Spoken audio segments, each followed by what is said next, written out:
Hello everyone, I am Jiya and you are watching Jiya Sarkar. আজকে আমরা দুজনেই ব্লগটা শেয়ার করছি। আর যেহেতু শুরু করেছি দুপুরবেলা থেকেই, আর আজকে না আকাশটা বড্ড মেঘলা হয়ে রয়েছে। আর আমরা যাচ্ছি ঘরেরই একটু প্রয়োজনীয় জিনিস কিনতে, তার সাথে একটু বাইরে খাওয়া দাওয়াও করতে। জাপানে জানো তো সাইকেল নিয়ে বাইরে বেরোনোটা নর্মাল ব্যাপার। এখানকার মানুষরা ঘুরতে যাও বা কোনো কিছু বাজার করতে যাও, সবাই এই সাইকেল নিয়েই যায়। একটা ক্যাঁকে করছে। এটা ছোটখাটো মিস্ত্রি, আমার সাইকেলটা সবসময় ইনিই বাগিয়ে দেয়।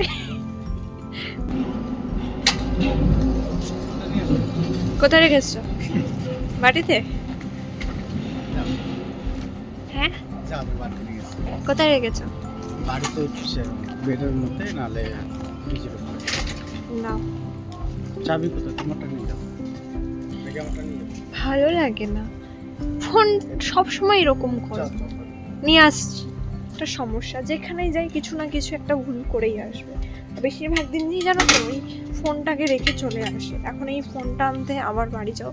তবে আমার বাড়ি থেকে এই কোম্পানিটা জাস্ট 7-11 1 মিনিট একটুখানি নিচেই হেঁটে আসতে হয়।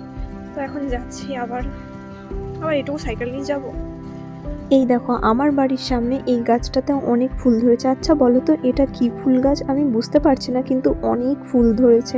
আর আকাশটা দেখো কিরকম মেঘলা হয়ে রয়েছে। আকাশের না আজকে মন খারাপ। এই যে সেই ফোন নিতে এখন আসলাম। হাঁপিয়ে গেছি জাস্ট। সব সময় এরকম করবে। আজকে তো বাড়ির থেকে বেরিয়েই সঙ্গে সঙ্গে মনে পড়ে গেছে যে ফোন নিয়ে আসেনি। বেশিরভাগ দিন জানো তো কি করে, হয়তো ওয়ার্ক প্লেসেই ফোনটা রেখে চলে আসে, নয়তো এখানে ওখানে কোথায় রেখে চলে আসে, আর তারপর খুঁজতে থাকি দুজনে মিলে। এরকম প্রায় দিন করে। আজকে একটু ঘরের প্রয়োজনীয় জিনিস, ওই সবজি বাজার, ফল ফলাদি এগুলো কিনতেই বেরিয়েছিলাম। তবে বেশিরভাগ দিন আমাদের এই শপিং মল থেকেই কেনা হয়। তবে বড় বড় শপিং মল থেকে যেরকম জিনিসপত্রগুলো কিনি, সেরকমই এই সমস্ত ছোট ছোট দোকানগুলোর থেকেও আমরা সবজি বাজার, তারপর ফল ফলাদি এইসব বাজারগুলো করে থাকি। কেন জানেন তো, এইসব ফল ফলাদি সবজিগুলো বেশ টাটকা হয়, আর এর মূল্যটাও একটু কম হয় বড় বড় মলের থেকে। এই যে এই স্ট্রবেরিগুলো দেখতে পাচ্ছেন, এইগুলো না বেশ টাটকা ছিল, আমরা নিয়ে এসেছি। তারপর এরকম গাটি কচু ছিল, গাটি কচুও নিয়ে এসেছি, আরও অনেক কিছুই ছিল। আর এইখানে বেশ ফলগুলো টাটকা টাটকাই পাওয়া যাচ্ছিল। তো এখন আমরা চলে এসেছি তরিকিসুতে। তরিকিসু তো ঠিকঠাক? তোরি कौन है ये लोग? कहां से आते हैं ये? কিজোকু, তোরি কিজোকুতে এসছি।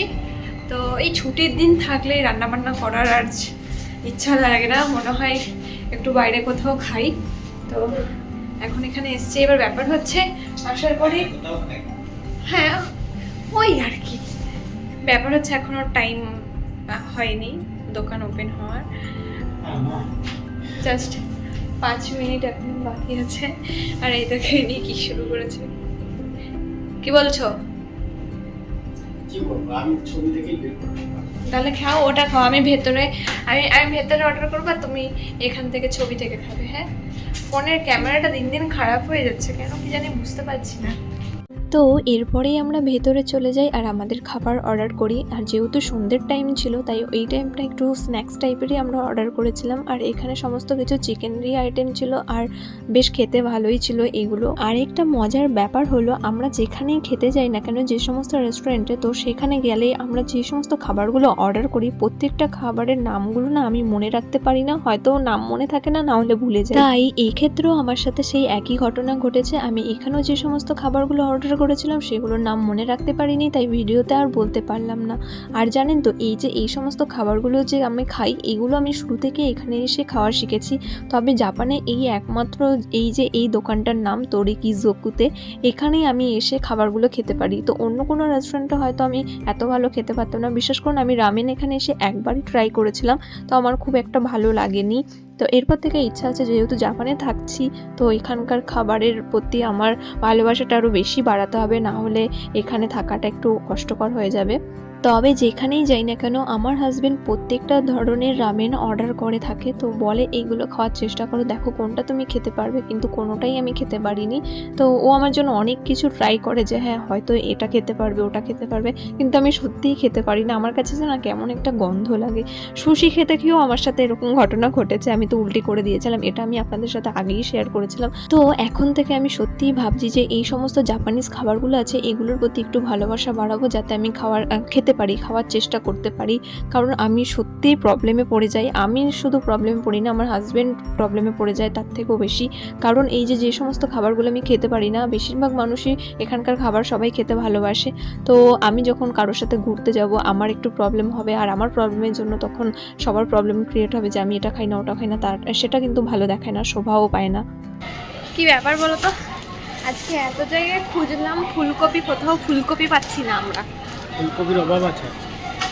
আজকে হয়তো আছে, কিন্তু অন্যদিন সব জায়গায় দেখতে পাই। আজকে আমরা কটা মল ঘুরলাম, 4-5টা মাঠ ঘুরেছি, 4-5টা মাঠ ঘোরা হয়ে গেছে, কোথাও না ফুলকপি পাচ্ছি না। সব সবজি আছে কিন্তু ফুলকপি পাচ্ছে না। আর একটু বাইরে হালকা হালকা বৃষ্টি হচ্ছে, তো ভাবলাম একটু খিচুড়ি খাবো। এখন খিচুড়ি খেতে গেলে সমস্ত শীতকালীন সবজি যেগুলো হয় সেগুলো না দিলে তো আর ভালো লাগে না। জানি না আমার কথা শোনা যাচ্ছে কি না, এত আওয়াজ। তো সন্ধ্যের টিফিনটা যেহেতু আমরা বাইরেই করেছিলাম, এরপর রাতে কি খাবো সেটা নিয়ে অনেকক্ষণ ভাবছিলাম। আর বাইরে যেহেতু বৃষ্টি পড়ছিল, তো আমরা দুজনেই ডিসাইড করি যে খিচুড়ি খাবো। প্রথমেও বলছিল বিরিয়ানি খাবো, তারপর বৃষ্টির ওয়েদার দেখে তারপর বললো চলো আমরা খিচুড়ি খাই। আরেকটা জিনিসের মধ্যে ঘটে গেছে, কোথাও আমরা ফুলকপি পাচ্ছিলাম না। আর এই একটা ফুলকপি যখনই দেখেছি, এই ফুলকপিটা সবার আগে গিয়ে আমার হাজব্যান্ড ধরেছে যে এই ফুলকপিটা হাতছাড়া করা যাবে না, ফট করে ও ধরে রেখেছে। এটা যেন তো হাতছাড়া করছিল না যাতে কেউ না নেয়, তো ও ধরেই রেখেছিল। তারপর দেখো ও কি বলছিল সেটা শোনো। আগে ধরে নিয়েছি। জাস্ট দাঁড়াও, বলো এবার বলো। আরে এক পিস ছিল আগে, ধরে আগে তুলে নিয়েছি। পরেরটা আবার দেখা যাবে। এই এক পিসি ফুলকপি লাস্ট মিস, হাতেও আসছে না। মানে আমার বরের তো হাতেও আসছে না। দেখো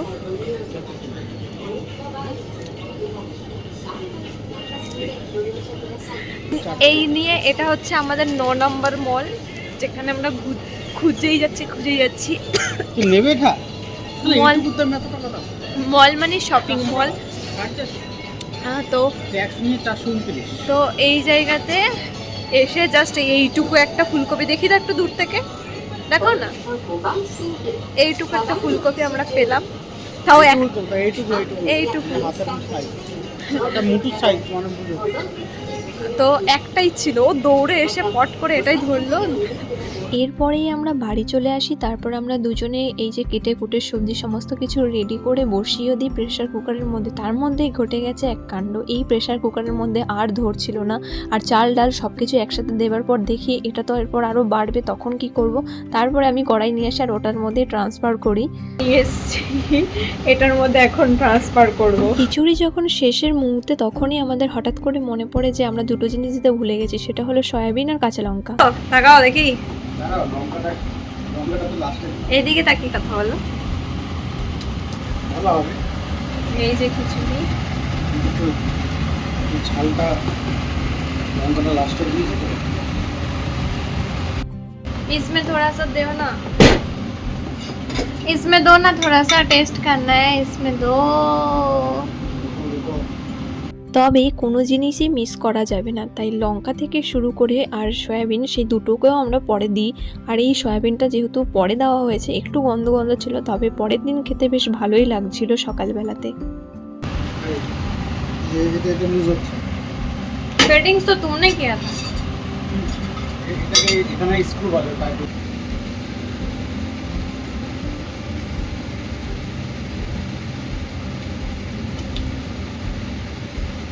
সেই ও নুন ঝাল সব পারফেক্ট।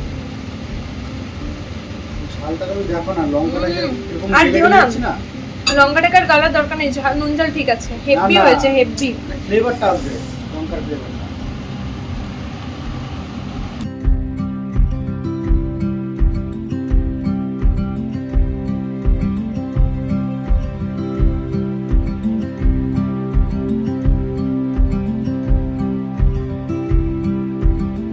বলো। পেয়ে গেছে। খিচুড়ির সাথে আছে বেগুন ভাজা, ডিম ভাজা আর হচ্ছে শসা।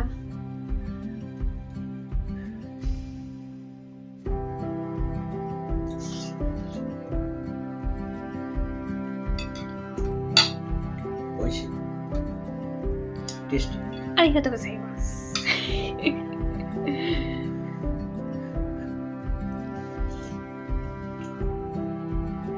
হ্যালো।